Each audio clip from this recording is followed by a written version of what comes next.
Hi ಸ್ನೇಹಿತರೆ, welcome to our channel Mithun Raj ಅಡಿಗೆ ಮನೆ. ಇವತ್ತಿನ ವಿಡಿಯೋದಲ್ಲಿ ಸ್ಪೆಷಲ್ ಆಗಿ ನಾನು ರೊಟ್ಟಿ, ಚಪಾತಿ, ದೋಸೆ ಮತ್ತೆ ಬಿಸಿ ಬಿಸಿ ಅನ್ನಕ್ಕೆ ಸೂಟ್ ಆಗುವಂತ ಕೊಬ್ಬರಿ ಖಾರದ ಪುಡಿನ ಯಾವ ರೀತಿ ಮಾಡ್ಬೋದಂತ ತೋರಿಸ್ಕೊಡ್ತೀನಿ. ನಿಮ್ ಮನೇಲಿ ಒಂದ್ ವೇಳೆ ಹಸಿ ಕೊಬ್ಬರಿ ಜಾಸ್ತಿ ಇದೆ ಅನ್ನೋ ಟೈಮಲ್ಲಿ ಒಂದ್ಸರಿ ಈ ರೆಸಿಪಿನ ಮಾಡ್ಕೊಳ್ಳಿ. ನಿಜವಾಗ್ಲೂ ಹೇಳ್ತಿದೀನಿ, ಇಷ್ಟು ರುಚಿಯಾಗಿರುವಂತ ಕೊಬ್ಬರಿ ಖಾರನ ಇವತ್ತೇ ತಿಂತಿರೋದು ಅಂತ ಫೀಲ್ ಆಗ್ತೀರಾ. ಇದು ಅಂತ ಗ್ಯಾರಂಟಿ. ಒಂದ್ ವೇಳೆ ನಮ್ಮ ಹತ್ರ ಹಸಿ ಕೊಬ್ಬರಿ ಜಾಸ್ತಿ ಇದೆ ಅಂದ್ರೆ ಏನ್ ಮಾಡ್ತೀವಿ, ಫ್ರಿಜ್ ಅಲ್ಲಿ ಇಟ್ಟು ಸ್ಟೋರ್ ಮಾಡ್ಕೊಂತೀವಿ. ಒಂದ್ಸಾರಿ ಈ ರೆಸಿಪಿನ ಟ್ರೈ ಮಾಡಿ ನೋಡಿ. ಈ ರೆಸಿಪಿಗೆ ನೀವು ಫಿದಾಗೋದಂತ ಗ್ಯಾರಂಟಿ. ತಡ ಮಾಡಿದ ವಿಡಿಯೋ ಸ್ಟಾರ್ಟ್ ಮಾಡುವ. ಮೊದಲನೇದಾಗಿ ಒಂದ್ ಅರ್ಧ ಕಪ್ಪಿನಷ್ಟು ನಾನು ಕಡಲೆಬೇಳೆ ತಗೊಂಡಿದ್ದೀನಿ. ನೀವು ಕಪ್ಪು ಸೈಜ್ ಕಡಿಮೆ ಜಾಸ್ತಿ ಮಾಡ್ಕೋಬಹುದು. ಮಿಕ್ಸಿಂಗ್ ಬೌಲ್ ಅಲ್ಲಿ ಕಡಲೆಬೇಳೆನ ಹಾಕಿ ನೀರ್ ಹಾಕಿ ಒಂದಲ್ಲ ಎರಡ್ ಸಲ ನೀಟಾಗಿ ತೊಳ್ಕೋಬೇಕು. ಅಂಡ್ ನಿಮ್ಮೆಲ್ಲರ ಹತ್ರ ಒಂದು ರಿಕ್ವೆಸ್ಟ್, ನನ್ನ ಚಾನಲ್ ನ ಮೊದಲನೇ ಬಾರಿ ನೋಡ್ತಾ ಇದ್ರೆ ಪ್ಲೀಸ್ ಎಲ್ಲರೂ ದಯವಿಟ್ಟು ಸಬ್ಸ್ಕ್ರೈಬ್ ಮಾಡ್ಕೊಳ್ಳಿ. ಪಕ್ಕದಲ್ಲೇ ಇರುವಂತ ಬೆಲ್ ಬಟನ್ ನ ಕ್ಲಿಕ್ ಮಾಡಿದ್ರೆ ನಾನು ಯಾವಾಗ ವಿಡಿಯೋಸ್ ಹಾಕಿದ್ರೆ ನೋಟಿಫಿಕೇಶನ್ ಬರುತ್ತೆ. ಕಡಲೆಬೇಳೆನ ನೀಟಾಗಿ ತೊಳ್ಕೊಂಡಿದ್ಮೇಲೆ ಕಡಲೆಬೇಳೆ ಮುಳುಗೋವರೆಗೂ ನೀರ್ ಹಾಕಿ 1 ಅವರ್ ನೆನೆಸ್ಬೇಕು. 1 ಅವರ್ ನೆನ್ಸೋಷ್ಟು ಟೈಮ್ ಇಲ್ಲ ಅಂತಂದ್ರೆ ಒಂದ್ ಅರ್ಧ ಗಂಟೆ ಆದ್ರೂ ನೆನ್ಸ್ಕೊಳ್ಳಿ. ಇಲ್ಲ ಅದು ಕೂಡ ಟೈಮ್ ಇಲ್ಲ ಅಂದ್ರೆ ಬಿಸಿ ನೀರ್ ಹಾಕೊಂಡು ಕುದಿಸ್ಕೊಳ್ಳಿ. 1 ಅವರ್ ಆದ್ಮೇಲೆ ತೋರಿಸ್ತಾ ಇದ್ದೀನಿ ನೋಡಿ, ಚೆನ್ನಾಗಿ ನೆಂದಿದೆ. ಇವಾಗ ಇನ್ನೊಂದು ಪಾತ್ರೆಯಲ್ಲಿ ಹಾಕೊಂಡು ಕಡಲೆಬೇಳೆನ ಚೆನ್ನಾಗಿ ಕುದಿಸ್ಕೋಬೇಕು. ಇದು ಕುದಿತಾ ಇರ್ಲಿ. ಈ ಕಡಲೆಬೇಳೆ ಕುದಿಯೋಷ್ಟ್ರೊಳಗೆ ನಾವು ಇನ್ನೊಂದು ಪ್ರೊಸೆಸ್ ಮಾಡ್ಕೊಳ್ಳೋಣ. ನಾನಿಲ್ಲಿ ಒಂದು ಮಿಕ್ಸಿ ಜಾರಿಯಲ್ಲಿ 3/4 ಕಪ್ ಅಷ್ಟು ಹಸಿ ಕೊಬ್ಬರಿ ತಗೊಂಡಿದ್ದೀನಿ. ಒಂದು ವೇಳೆ ನಿಮ್ಮ ಹತ್ರ ಹಸಿ ಕೊಬ್ಬರಿ ಇಲ್ಲ ಅಂತಂದ್ರೆ ಒಣ ಕೊಬ್ಬರಿ ಕೂಡ ಹಾಕೋಬಹುದು.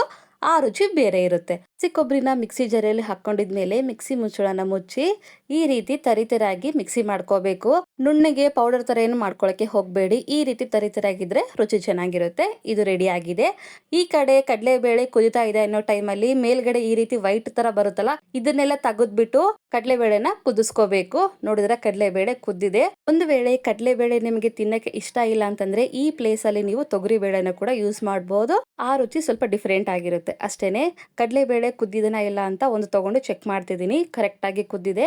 ಇಲ್ಲಿ ಸೈಡ್ ಅಲ್ಲಿ ಸ್ವಲ್ಪ ನೀರಿದೆ ನೋಡಿ. ಈ ನೀರನ್ನ ಚೆಲ್ಲೋ ಬದಲು ನೀವೇನ್ ಮಾಡಿ, ಗ್ಯಾಸ್ ಅನ್ನ ಹೈ ಫ್ಲೇಮ್ ಅಲ್ಲಿ ಇಟ್ಕೊಂಡು ಈ ರೀತಿ ಕುದಿಸ್ಕೊಂಡ್ರೆ ನೀರೆಲ್ಲ ಅಬ್ಸರ್ವ್ ಮಾಡ್ಕೊಳ್ಳುತ್ತೆ ಕಡಲೆಬೇಳೆ. ಇವಾಗ ಗ್ಯಾಸ್ ಅನ್ನ ಆಫ್ ಮಾಡ್ಕೊಂಡ್ಬಿಡಿ. ನಂತರ ಒಂದು ಕಡಾಯಿಯಲ್ಲಿ 2 ಟೇಬಲ್ ಸ್ಪೂನ್ ಅಷ್ಟು ಎಣ್ಣೆ ಹಾಕ್ತಿದ್ದೀನಿ. ಎಣ್ಣೆ ಬಿಸಿ ಆದ್ಮೇಲೆ ಅರ್ಧ ಟೀ ಸ್ಪೂನ್ ಅಷ್ಟು ಸಾಸಿವೆ ಹಾಕ್ತಾ ಇದ್ದೀನಿ. ನಂತರ ಅರ್ಧ ಟೀ ಸ್ಪೂನ್ ಅಷ್ಟು ಜೀರಿಗೆ ಹಾಕೊಂಡು 2 ರಿಂದ 3 ಹಸಿಮೆಣಸಿನಕಾಯಿ ಈ ರೀತಿ ಅಡ್ಡ ಸೀಳ್ಬಿಟ್ಟು ಹಾಕ್ತಾ ಇದ್ದೀನಿ. ಈ ರೀತಿ ಹಸಿಮೆಣಸಿನಕಾಯಿ ಹಾಕೋದ್ರಿಂದ ಒಳ್ಳೆ ಟೇಸ್ಟ್ ಬರುತ್ತೆ. ನಂತರ ಕರಿಬೇವು, 2 ಮೀಡಿಯಂ ಸೈಜ್ ಈರುಳ್ಳಿನ ಸಣ್ಣದಾಗಿ ಕಟ್ ಮಾಡ್ಕೊಂಡು ಹಾಕ್ತಾ ಇದ್ದೀನಿ. ಹಾಕಿ ಗ್ಯಾಸ್ ಅನ್ನ ಮೀಡಿಯಂ ಫ್ಲೇಮ್ ಅಲ್ಲಿ ಇಟ್ಕೊಂಡು ಈರುಳ್ಳಿ ಚೆನ್ನಾಗಿ ಫ್ರೈ ಆಗೋವರೆಗೂ ಫ್ರೈ ಮಾಡ್ಕೋಬೇಕು.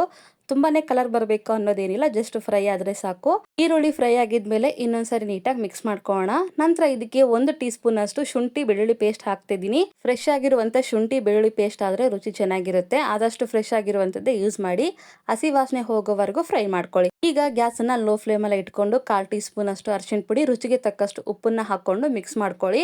ಉಪ್ಪು ನೋಡಿ ಹಾಕೊಳ್ಳಿ, ಬೇಕಿದ್ರೆ ಕಡಿಮೆ ಆದ್ರೆ ಆಮೇಲೆ ಹಾಕೋಣ. ಉಪ್ಪು ಅರಿಶಿನ ಪುಡಿ ಹಾಕೊಂಡಿದ್ಮೇಲೆ ಗ್ಯಾಸ್ ಅನ್ನ ಲೋ ಫ್ಲೇಮ್ ಅಲ್ಲಿ ಇಟ್ಕೊಂಡು ನೀಟಾಗಿ ಮಿಕ್ಸ್ ಮಾಡ್ಕೋಣ. ನಂತರ ಇದಕ್ಕೆ ಕೊಬ್ಬರಿ ಪುಡಿ ಹಾಕೋಣ, ಮಿಕ್ಸಿ ಮಾಡಿರುವಂತದ್ದು. ಕೊಬ್ಬರಿ ಪುಡಿ ಹಾಕೋಕಿನ ಮುಂಚೆ ಗ್ಯಾಸ್ ಅನ್ನ ಲೋ ಫ್ಲೇಮ್ ಅಲ್ಲಿ ಇಟ್ಕೊಂಡು ಕೊಬ್ಬರಿ ಪುಡಿನ ಹಾಕೊಳ್ಳಿ. ಕೊಬ್ಬರಿ ಪುಡಿ ಹಾಕಿದ್ಮೇಲೆ ಕೂಡ ಗ್ಯಾಸ್ ಅನ್ನ ಲೋ ಫ್ಲೇಮ್ ಅಲ್ಲಿ ಇಟ್ಕೋಬೇಕು. ಒಂದ್ ವೇಳೆ ಹೈ ಫ್ಲೇಮ್ ಅಥವಾ ಮೀಡಿಯಂ ಫ್ಲೇಮ್ ಅಲ್ಲಿ ಇಟ್ಕೊಂಡ್ಬಿಟ್ರೆ ಕೊಬ್ಬರಿ ಪುಡಿ ಒತ್ತೋಗ್ಬಿಡುತ್ತೆ. ಈ ರೀತಿ ನೀಟಾಗಿ ಮಿಕ್ಸ್ ಮಾಡ್ಕೊಂಡಿದ್ಮೇಲೆ ಖಾರಕ್ಕೆ ತಕ್ಕಂಗೆ ಖಾರದ ಪುಡಿನ ಹಾಕೊಳ್ಳಿ. ನಾನು 1.5 ಟೀ ಸ್ಪೂನ್ ಅಷ್ಟು ಖಾರದ ಪುಡಿ ಹಾಕೊಂತಾ ಇದ್ದೀನಿ. ನಂತರ ಅರ್ಧ ಟೀ ಸ್ಪೂನ್ ಅಷ್ಟು ಧನಿಯಾ ಪೌಡರ್ ನ ಹಾಕೊಂಡು ಕುದಿಸಿರುವಂತ ಕಡಲೆಬೇಳೆನ ಹಾಕ್ತಾ ಇದ್ದೀನಿ. ನಾನಿಲ್ಲಿ ಸ್ವಲ್ಪ ಖಾರದ ಪುಡಿ ಜಾಸ್ತಿನೇ ಹಾಕೊಂಡಿದ್ದೀನಿ. ಯಾಕೆ ಅಂದ್ರೆ ಈ ತರ ಕೊಬ್ಬರಿ ಖಾರಗಳಲ್ಲಿ ಖಾರದ ಪುಡಿ ಜಾಸ್ತಿ ಇದ್ರೇನೆ ರುಚಿ ಚೆನ್ನಾಗಿರುತ್ತೆ. ಗ್ಯಾಸ್ ಅನ್ನ ಲೋ ಫ್ಲೇಮ್ ಅಲ್ಲೇ ಇಟ್ಕೊಂಡು ನೀಟಾಗಿ ಮಿಕ್ಸ್ ಮಾಡ್ಕೋಬೇಕು. ಬಟ್ ನಾನು ಅವಾಗ್ಲೇ ಹೇಳಿದೆ, ಒಂದ್ ವೇಳೆ ನಿಮಗೆ ಕಡಲೆಬೇಳೆ ಇಷ್ಟ ಇಲ್ಲ ಅಂತಂದ್ರೆ ಈ ಕಡಲೆಬೇಳೆ ಪ್ಲೇಸ್ ಅಲ್ಲಿ ತೊಗರಿ ಬೇಳೆನ ಕೂಡ ಯೂಸ್ ಮಾಡ್ಬೋದು. ಆ ರುಚಿ ಸ್ವಲ್ಪ ಡಿಫ್ರೆಂಟ್ ಆಗಿರುತ್ತೆ. ಬಟ್ ಹೆಂಗ್ ಮಾಡಿದ್ರು ರುಚಿ ಮಾತ್ರ ತುಂಬಾ ಚೆನ್ನಾಗಿರುತ್ತೆ.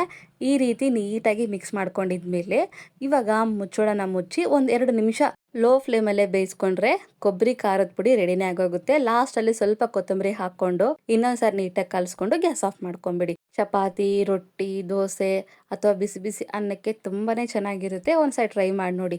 ಯಾವಾಗ್ಲೂ ಸಾರು ಸಾಂಬಾರು ತಿಂತಾನೆ ಇರ್ತೀವಿ. ಸ್ವಲ್ಪ ಡಿಫ್ರೆಂಟ್ ಆಗಿ ಬಾಯಿಗೆ ರುಚಿ ಕೊಡುವಂತ ಈ ಒಂದು ರೆಸಿಪಿನ ಟ್ರೈ ಮಾಡಿ. ನಿಮಗೆ ಇಷ್ಟ ಆಗೋದಂತೂ ಗ್ಯಾರಂಟಿ. ಮಾಡ್ಕೊಳ್ಳೋದು ಕೂಡ ತುಂಬಾನೇ ಸಿಂಪಲ್ ಪ್ರಾಸೆಸ್. ಒಂದ್ಸರಿ ಈ ರುಚಿನ ನೋಡಿದ್ರೆ ಯಾವಾಗ್ಲೂ ಹಸಿ ಕೊಬ್ಬರಿ ಇದ್ರೆ ಫಸ್ಟ್ ಮಾಡೋದೇ ಈ ರೆಸಿಪಿನ. ಇದು ಅಂತ ಗ್ಯಾರಂಟಿ.